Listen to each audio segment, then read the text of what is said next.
South ఇండియాలోనే అతి తక్కువ ధరలకే రత్నాలందించే ఏకైక సంస్థ 6JVR. ఇండస్ట్రీస్ లేవు, ఉద్యోగాలు రాలేదు, ఇవి మాట్లాడుతున్నారు కదా.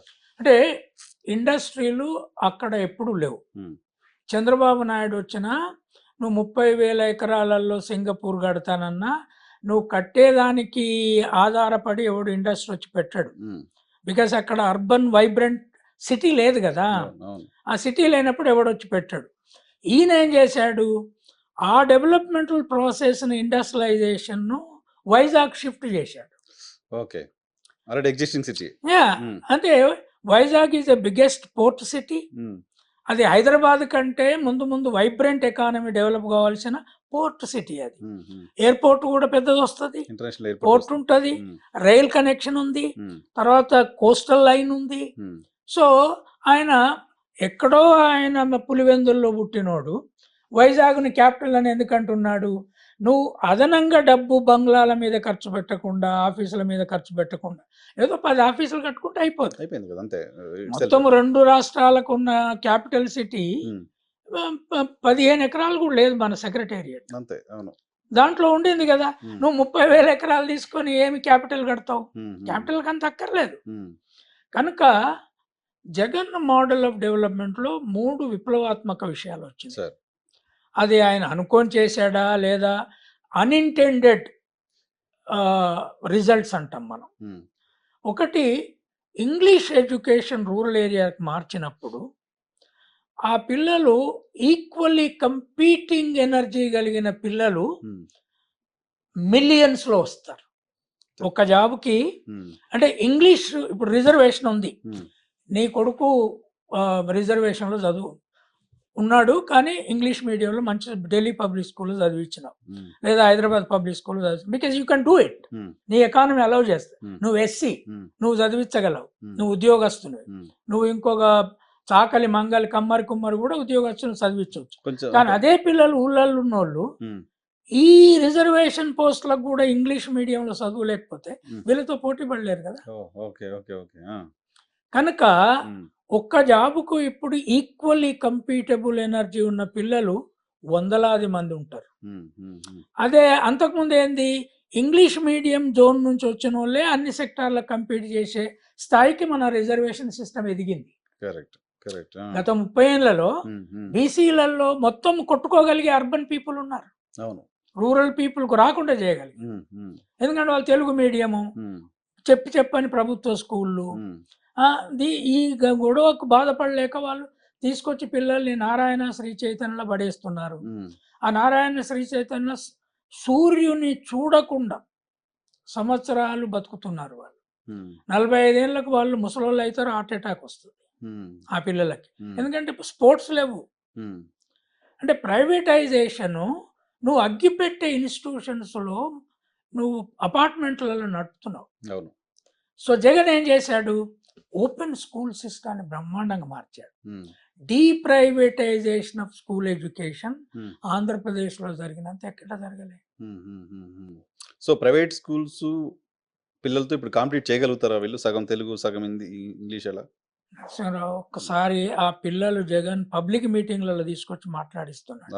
అవును, ఇంగ్లీష్ మాట్లాడితే మీకు చాలా సంతోషం అనిపిస్తుంది. వాళ్ళు ఇంగ్లీష్ మాట్లాడుతున్నారు, వాళ్ళు ఇంగ్లీషు తెలుగు ఈక్వల్ కాంపిటెంట్ గా మాట్లాడుతున్నారు. ఈ మోసపూరిత వాదం ఏంది అంటే, ఇంగ్లీషు నేర్చుకునేటోళ్లకు తెలుగు రాదు. వీళ్ళకందరికి అర్థం కాదు ఏంది అంటే, జర్నలిస్టులంతా అమ్మాయిలు కానీ అబ్బాయిలు కానీ యంగర్ జనరేషన్ ఇంగ్లీష్ మీడియం నుంచి వచ్చిన వాళ్ళే ఫాస్ట్ ట్రాక్ న్యూస్ చదివే వాళ్ళు ఉంటారు తెలుగులో కూడా. Because English is a universal language. It can capture any other form. So ఈ పిల్లలు ఇవాళ ఎక్కడన్నా chief minister candidate, chief minister of a state ఎన్నికల బహిరంగ సభలలో స్కూల్ పిల్లల్ని తీసుకొచ్చి మాట్లాడేయంగా చూసారా మీరు? దేశంలో చూసారా? ప్రైమ్ మినిస్టర్లు మాట్లాడేయంగా చూసారా? జగన్మోహన్ రెడ్డి ఒక్క ఆయనే చేస్తున్నాడు. ఎట్లా చేస్తున్నాడు? ఆ పిల్లల కాన్ఫిడెన్స్ ఉంది కనుక వీళ్ళు చెప్పే అన్ని డిస్ప్రూవ్ చేశాడు జగన్.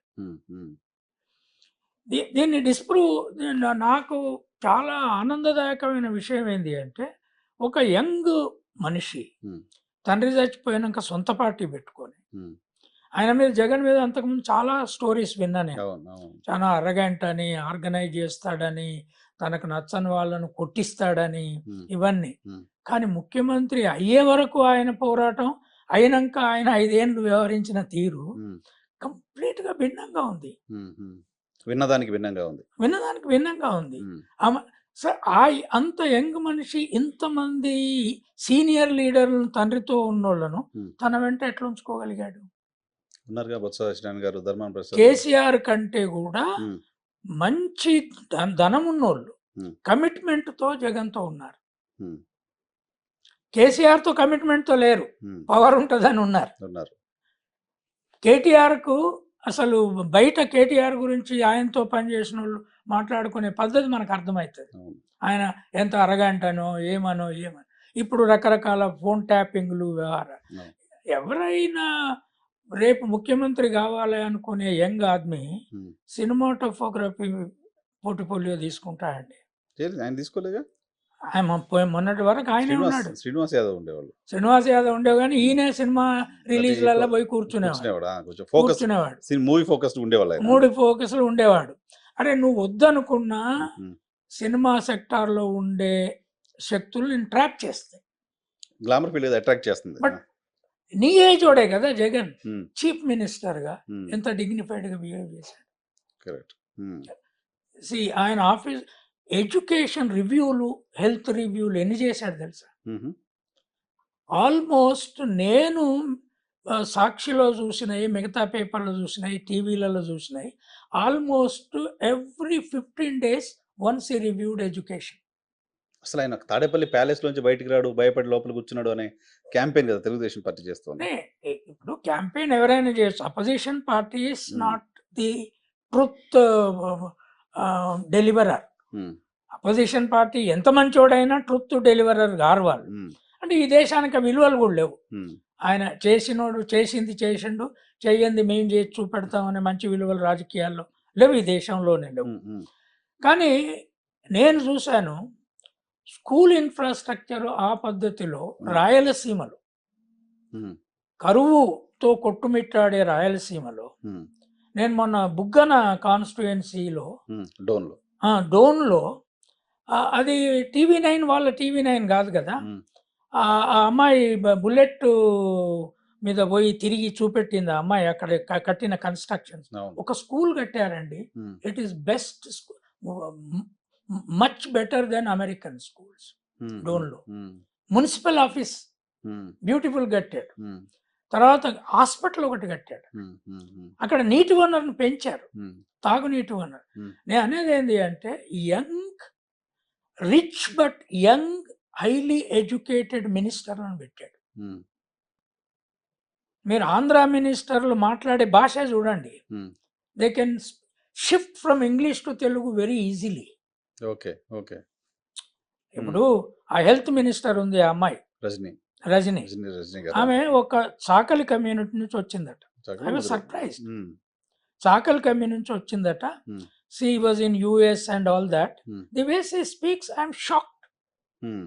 అండ్ ఆమె కల్చర్ ముందు హ్మ్. ఇంతకు ముందు ఉన్న లేడీ మినిస్టర్ల కల్చర్ ఎవరికి పనికిరారు. హ్మ్. మన దగ్గర కూడా హ్మ్. అంత సాఫిస్టికేటెడ్‌గా వ్యవహరించే వాళ్ళని నేను చూడలే. చాలా డిగ్నిఫైడ్‌గా ఉంటారు. చాలా డిగ్నిఫైడ్‌గా ఉంటారు. హ్మ్. అక్కడనే ఉన్న లేడీ మినిస్టర్లు మనకు ఉన్నోళ్ళు తెలుసు కదా! హ్మ్. హ్మ్. వాళ్ళ భాష తెలుసు, వాళ్ళ విమర్శలలో వాళ్ళ పద్ధతి తెలుసు. But she is very dignified, hmm. Very high class activity mobilise చేసింది. హ్మ్. హ్మ్. కనుక సురేష్ అనే మినిస్టరు నేను నా సెమినార్‌లో మాట్లాడితే చూసాను. ఆదిమూలం సురేష్ గారు. ఆ! హ్మ్. కంప్లీట్‌గా ఇంగ్లీష్ స్పీచ్ ఇచ్చాడు. I was surprised. IRS officer ఆయన. అది కావచ్చు. హ్మ్. హ్మ్. ఐఆర్ఎస్ అయినా ఇంగ్లీష్ అట్లా రాదు.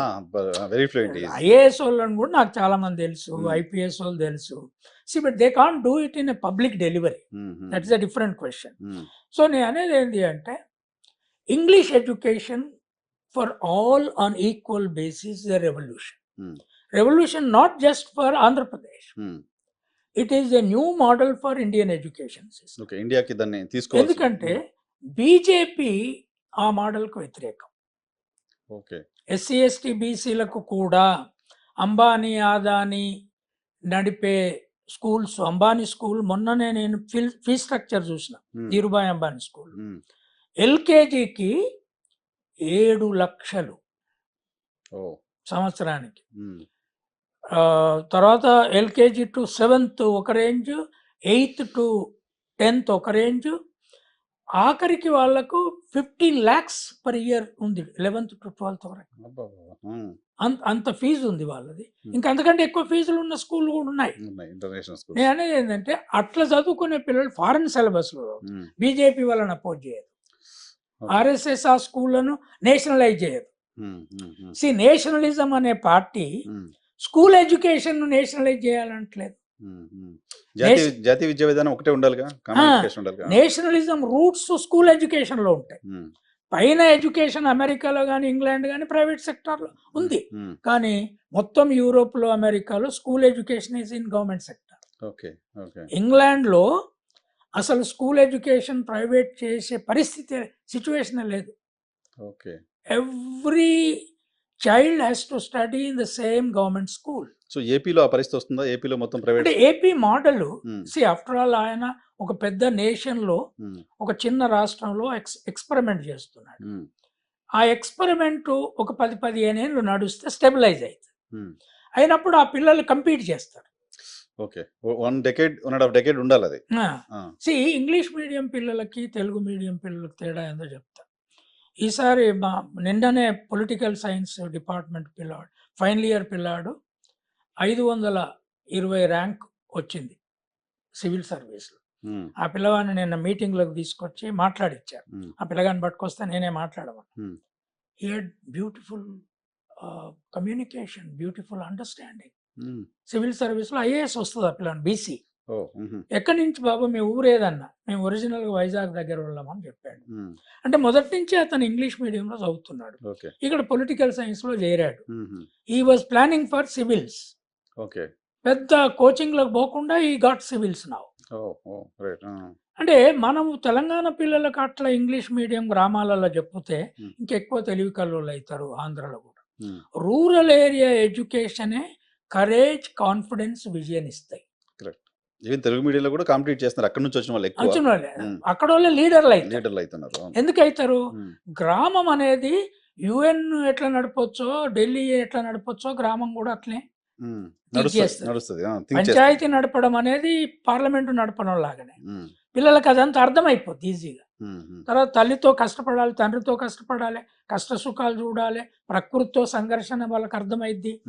వానలు ఎండలు అన్ని వాళ్ళు చూస్తారు. అర్బన్ పిల్లలు పావురాల్లాగా పెంచుతాం.